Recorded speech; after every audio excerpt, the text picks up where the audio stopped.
Hello students, अस्सलाम वालेकुम and a lovely good morning to all of you. पिछले video में हम लोग एटम, मॉलिक्यूल्स और आयन्स को जाने थे।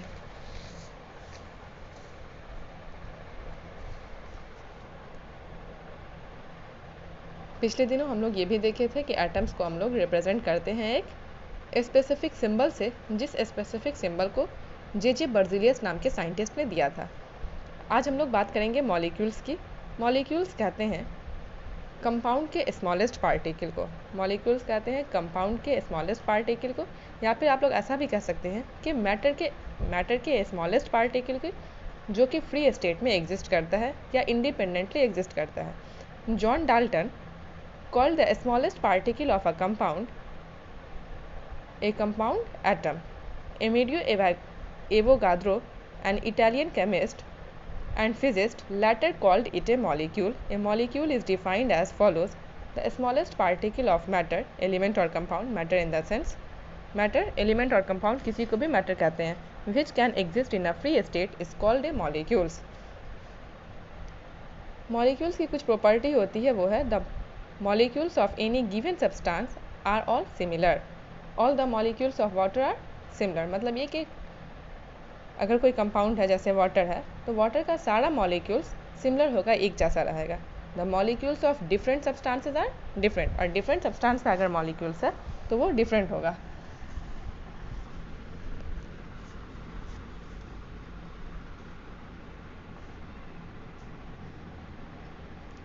एलिमेंट्री मॉलिक्यूल्स कहते हैं all the molecules of an element are made up of identical atom. जितने भी मॉलिक्यूल्स हैं किसी भी एलिमेंट के, वो आइडेंटिकल एटम से बने होते हैं। For example, A molecule of chlorine is made up of 2 atom of chlorine. जैसे आप देखिए, क्लोरीन का 2 मॉलिक्यूल्स Cl एटॉमिक फॉर्म में है, और फिर दूसरा उसी एटॉमिक फॉर्म Cl से अगर कंबाइन करेगा तो Cl2 मॉलिकुलर फॉर्म में क्लोरीन चला जाएगा। तो ऐसे बहुत सारे एग्जाम्पल हैं मॉलिक्यूल्स के। मॉलिक्यूल्स का मतलब ये कि सिंपल अगर डिफिनेशन जानना चाहते हैं तो atom combine to form molecules. Molecules का मतलब है atom combine to form molecule. The smallest particle of a compound which is able to exist independently are called molecules. Some element exist as, कुछ element exist करते हैं diatomic form में, monoatomic form में, triatomic form में और polyatomic form में।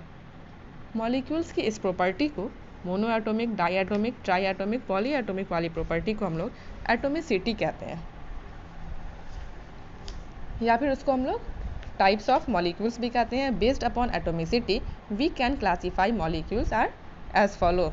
अगर हम लोग ऐसे भी कह सकते हैं उसको कि based on atomicity we can classify molecules are as follow: monoatomic, diatomic, triatomic, tetratomic, polyatomic. तो इसमें पहला है आपका mono atomic,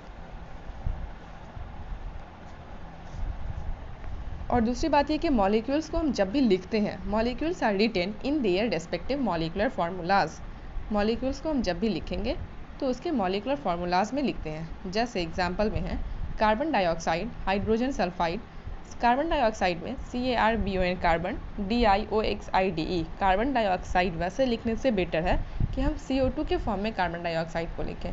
H2S hydrogen sulphide को हम लोग पूरा अगर HYDROGEN SULPHIDE सल्फाइड लिखेंगे, उससे बेटर है कि H2S हाइड्रोजन सल्फाइड लिखें।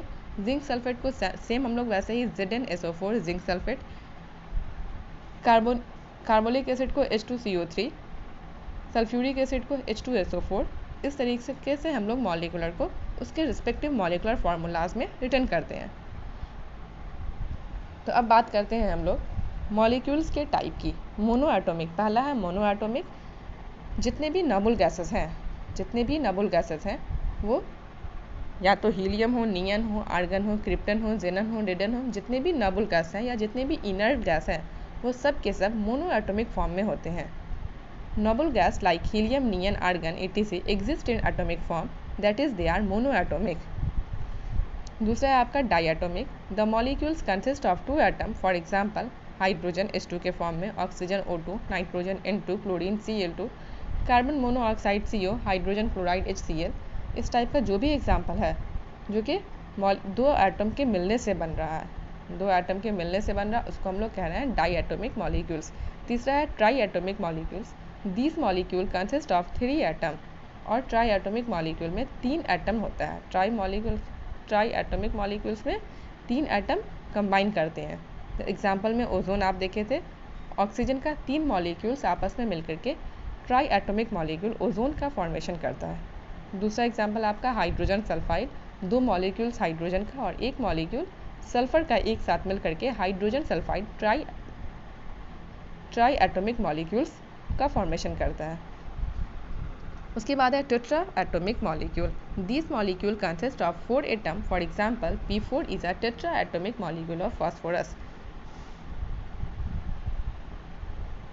टेट्रा एटॉमिक मॉलिक्यूल कहते हैं this molecules consist of 4 atom. Tetra atomic molecule में मॉलिक्यूल्स किसी भी एटम का 4 एटम एक साथ कंबाइन करके जिस मॉलिक्यूल्स का फॉर्मेशन करते हैं उसको हम लोग टेट्रा एटॉमिक मॉलिक्यूल्स कहते हैं। जैसे एग्जाम्पल में फास्फोरस को देखिए आप, P4 उसका एग्जाम्पल है। फास्फोरस का 4 एटम मिल करके P4 tetra atomic molecule, phosphorus का टेट्रा एटॉमिक मॉलिक्यूल के फॉर्मेशन करता है। ठीक वैसा ही है poly atomic molecule. Any molecule containing more than 4 atom is called a poly atomic molecule. For example sulphur S8 के फॉर्म में रहता है, CH4 जिसको हम लोग methane, nitric oxide HNO3, sulphuric acid H2SO4 and ethanol C2H5OH।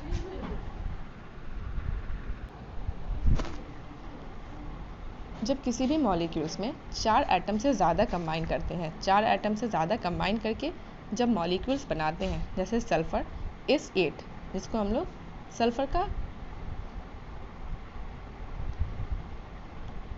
Octa form कह सकते हैं, या CH4 मीथेन, एक कार्बन का मॉलिक्यूल्स, 4 हाइड्रोजन का मॉलिक्यूल्स, टोटल 5 एटम हुआ।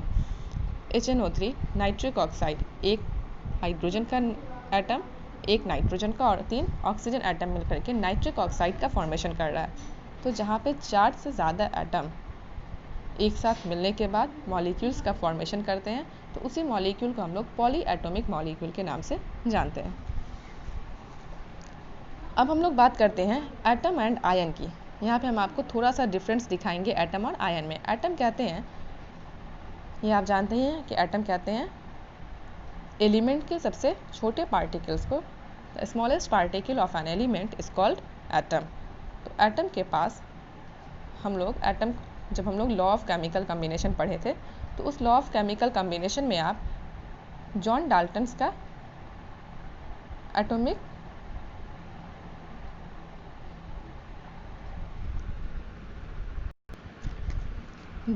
की हम लोग एटॉमिक थ्योरी देखे थे।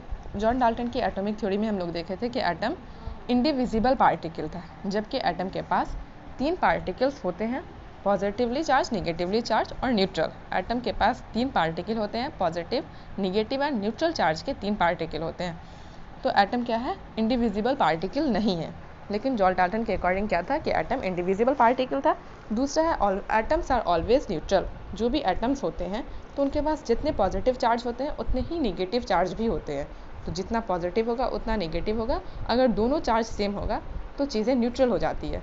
जब दोनों चार्ज सेम होगा तो चीज़ें न्यूट्रल हो जाती है। तो atom are always in neutral state, atom always neutral रहता है।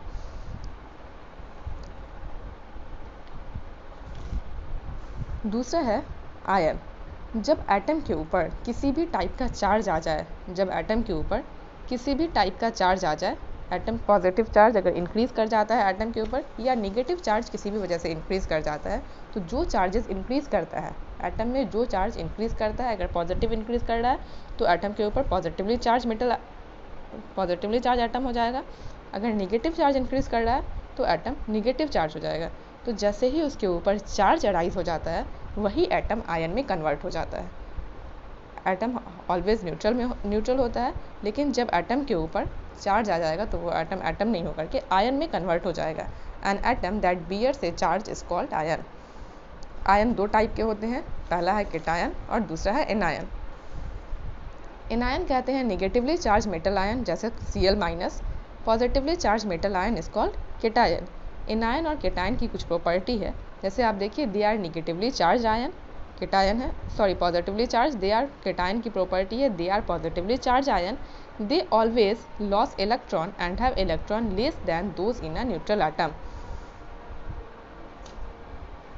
जैसे आप देखिएगा कि सोडियम जो चीज़ जो एटम इलेक्ट्रॉन को रिलीज कर रहा है, इलेक्ट्रॉन दे रहा है, इलेक्ट्रॉन लॉस कर रहा है, उसके ऊपर पॉजिटिव चार्ज होता है। जो देता है वैसे भी देने वाला हमेशा बड़ा होता है और लेने वाला हमेशा छोटा होता है। जो लेता है उसके ऊपर Cl माइनस अगर है, जैसे जो एटम ले रहा है उसके ऊपर माइनस चार्ज और जो एटम दे रहा है उसके ऊपर प्लस चार्ज होता है। और ये जो देने और लेने वाला प्रोसेस है, कोई भी एलिमेंट अगर अपना एक इलेक्ट्रॉन किसी दूसरे को दे रहा है तो वो ऐसे ही नहीं दे रहा है, वो अपने आप को स्टेबल करने के लिए दे रहा है। पीरियडिक टेबल में जितने भी एलिमेंट्स हैं वो सारे एलिमेंट ये चाहते हैं कि वो किसी न किसी तरीके से जुड़े। जैसे आप देखिए हीलियम, नियन, आर्गन, क्रिप्टन, जेनन, रेडन, ये सारे क्या हैं? इनर्ट गैस हैं। तो उसका जो स्टेबल कंडीशन है किसी भी एटम का या किसी भी एलिमेंट का, वो क्या है? 2 और 8 है। अगर किसी एलिमेंट के आउटर मोस्ट सेल में 2 इलेक्ट्रॉन है तो वो अपने आप में स्टेबल कहलाता है, या किसी भी एलिमेंट के आउटर मोस्ट ऑर्बिट में 8 इलेक्ट्रॉन है तो वो अपने आप को स्टेबल कहलाता है। चूँकि हीलियम इनर्ट गैस है और हीलियम का 2 है, हीलियम के आउटर मोस्ट सेल में 2 इलेक्ट्रॉन होता है तो हीलियम अपने आप में एक स्टेबल गैस है। ठीक वैसे ही नियन का एटॉमिक नंबर 10 है। तो जब हम उसका वो करते हैं, लिखते हैं तो 1s2 2s2 2p6, तो 2s और 2p में लास्ट ऑर्बिट में 8 इलेक्ट्रॉन है तो ये अपने आप में स्टेबल है।